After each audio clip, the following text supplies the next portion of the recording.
New heat on former Trump official Bill Barr. Take a look at the explosive New York Times report, which exposed how he punched this pressure scheme. Now, he held these check-ins every week with someone we told you about, his handpicked prosecutor. He went abroad to press European officials. Barr's prosecutor never found the evidence for the deep state conspiracy theories they had. They didn't prove alleged crimes, they lost in court, and now there's questions of ethics facing Barr. He had even said at the start of the probe, when looking towards allied spies, both in Britain and CIA, that he suspected America's friends had somehow been targeting Donald Trump. Well, if you can't prove that, it sounds a lot like a conspiracy theory. No evidence there. Durham and Barr also pushed a narrative, and then he'd go on TV in the middle of his so-called open probe and say stuff like this. The evidence shows that we're not dealing with just mistakes or sloppiness. There was something far more troubling here. The president has every right to be frustrated because I think what happened to him was one of the greatest travesties in American history without any basis. Spin, and it's not adding up well for him. Now, Barr says that this thing was not started as a criminal investigation. He had a duty to find out what happened in the Mueller probe. But there's a difference between a duty to do the investigations, that's what DOJ does all the time, quietly, without TV interviews, and trying to set a goal in advance and then reverse engineer it to prove it.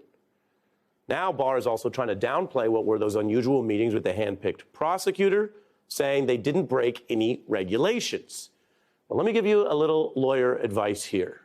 When you're accused of something, and instead of denying it or addressing it factually or substantively, you just say it didn't break a rule or a law, that's a sign that you already know you're in hot water. He didn't say that he wasn't regularly having Scotch dinners with his hand-picked political buddy and traveling around the world like some sort of Bill and Ted's Excellent Adventure for weaponizing the DOJ, which is the very thing some House Republicans now say they want to accuse others of. No, he didn't say any of that. He just said, hey, I didn't break any rules.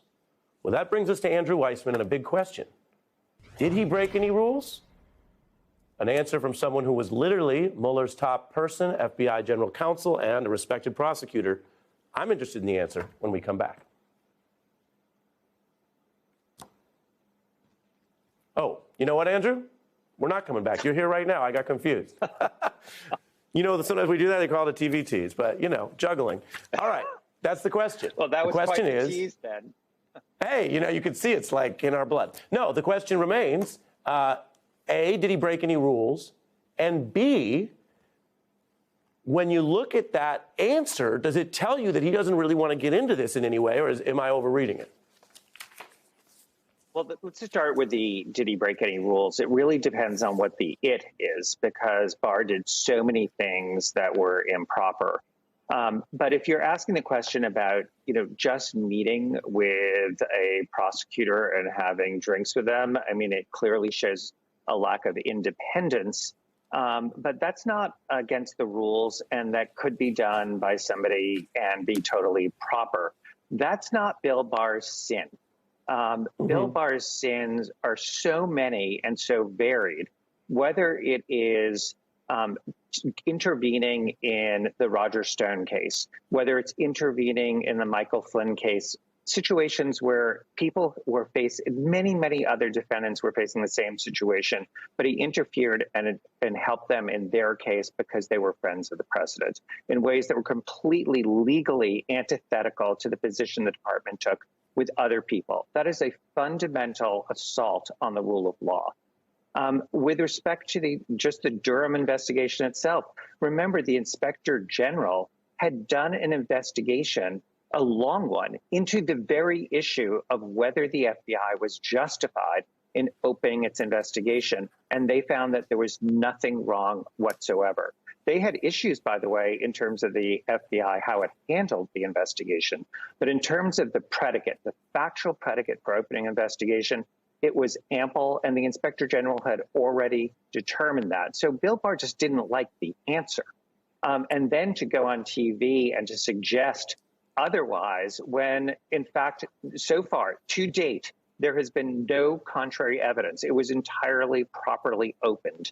And then finally, this last piece that was reported in the New York Times about Italy, the idea of using that to have the public think that the criminal aspect had to do with the FBI and the opening of the investigation, when in fact the lead that they got from Italy was about Donald Trump himself. I mean, to me, that is just scurrilous to create that misimpression. Of course, I lived through a Barr misimpression when he wrote a, quote, summary of our report that was, I thought, completely misleading. So the question of, what are Bill Barr, did he break any rules and laws? The answer is he certainly broke a whole series of rules about the independence and the objectivity of the Department of Justice. Yeah, you make so many important points, Andrew. One being that the prosecutorial interference in the sentencing of people who were clearly political allies of the president and may have actively tried to disrupt investigations, including one you were on, is a serious potential rule violation. The question is whether and how it's investigated. Then second, he's hiding behind these very legalistic, in the worst sense of the word, dodges about what he did in this redo. And with the power of the federal government and his willingness to bend the rules or further, they still didn't come up with anything. I mean, nothing. It's the opposite as well of Mueller in terms of how he was constantly hyping it. I remind people, because it's really interesting, that Bob Mueller, who is a lifelong moderate Republican, basically, appointed by Republicans and then held over, picked you to be general counsel at FBI, correct? Yes. And that's a big job. He obviously had the professional, independent, nonpartisan trust in you to deal with all the intricacies there. And I think Americans have gotten a reminder last few years of how difficult that stuff can be. And then he remained confident in you to tap you in the Mueller probe. And one thing that I always noticed about Bob, and you said to me a long time ago, Andrew, anything you want to understand about intricate legal theories, you can understand by studying hip hop. And I've always appreciated your counsel on that. But the old saying, I ain't got to talk it because I live it. That's vintage Mueller. Didn't talk, sometimes to the frustration of people who want him to talk. Contrast that to this Bill Barr saying, quote, I think at some point Durham will explain the genesis of the Russian interference claims and how it occurred and what's wrong with that. It was a review to get the story, and he got the story. How do you contrast that to Mueller and the idea that Barr, even in his attempted defense, basically admits they wanted to tell a story, review a different independent probe, put out message, spin, or propaganda? Is that wrong?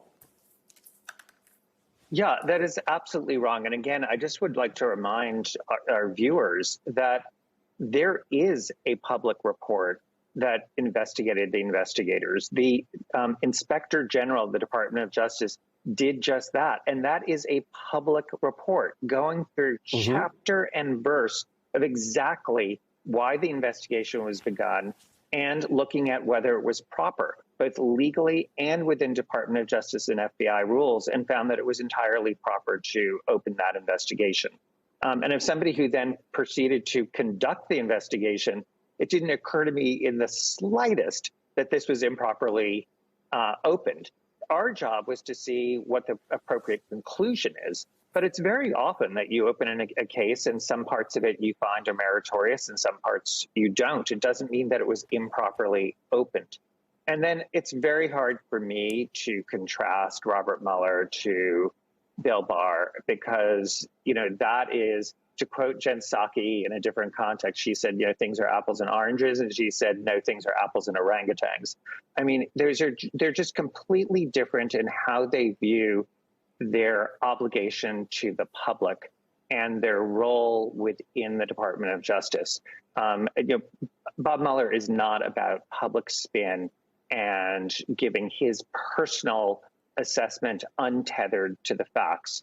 And his sort of personal shyness and being apolitical, I think, served the FBI incredibly well during 12 years. He really, the FBI, you're always being attacked by one side or the other or both sides. And it's really important to keep your head down and to be very tethered to the facts and the law. And one of the reasons prior to his being the special counsel, he was so revered within the department and in Congress and in the White House was because you knew you were dealing with a straight shooter. Unfortunately, I really don't think you can say that about Bill Barr, that he is not somebody who is dispassionate about looking at the facts. No. And the evidence doesn't say that. Andrew Weissmann, thank you.